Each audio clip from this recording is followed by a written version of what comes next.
Tinutugunan na raw ng mga ahensya po ng gobyerno ang sakit sa ulo ng mga magsasaka at dahil yan sa pagbagsak ng presyo ng sibuyas. Pero ayon sa Department of Agriculture, sakaling sobra-sobra man ang supply ng sibuyas, pwede naman daw doon sa sibuyas na gumawa ng iba pang mga produkto para hindi masayang ang sibuyas. Nakatutok si Sherian Torres. Tambak ang mga sibuyas sa tanimang ito sa Gimba, Nueva Ecija. Anihan na kasi kaya maraming supply. Kaya ang bilihan mula sa mga magsasaka, ibinabagsak na sa 10 hanggang 12 pesos kada kilo ng sibuyas. Magtatatlong taon pong sunod-sunod na bagsak pang presyo ng sibuyas. Baka sa sunod na po, pag ganito pa, baka hindi na po. Ayon sa isang ahente, isang hindi pinangalan ng negosyanteng Chinese ang nagmamanipula ng presyo ng sibuyas. Ang modus daw, bibili nila ng mura. Naawa ko sa kanila Naawa ako sa mga planters Sa totoo lang, hindi naman po kami pwedeng kumuha ng sibuyas as agent habang wala pang order ng mga Chinese. Ramdam din ang bagsak presyo ng sibuyas sa Mega Q-Mart sa Quezon City.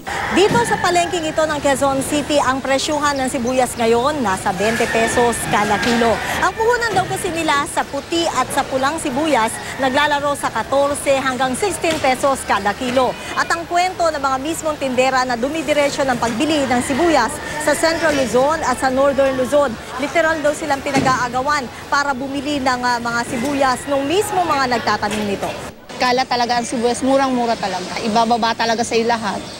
Hanggat sa itawan mo yung presyo, may bibigay sa sobrang dami. Noong isang taon, naglalaro sa 55 pesos hanggang 60 pesos kada kilo ng sibuyas. Ayon sa Department of Agriculture, wala raw dapat ipag-alala sa pagbaba ng presyo ng sibuyas. Inaasahan daw ito dahil panahon ng ani. Sobra man daw ang supply, maaari raw itong gawing onion powder o onion oil. Hindi po natin nakikitaan na dapat magkaroon ito ng alarm.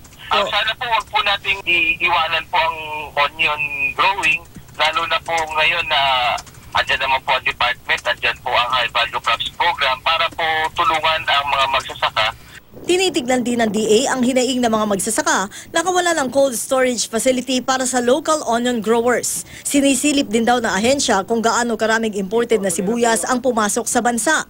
Gayunman, siniguro ng Bureau of Plant Industry, wala na raw inaasahang darating na imported na pulang sibuyas. Tinayak din ang patuloy na pagtugis na ahensya sa mga negosyanteng gumagamit ng dummy cooperatives para makapag-angkat ng sibuyas at makapagmanipula ng presyuhan nito. Sherian Torres, Nakatutok, 24 Oras.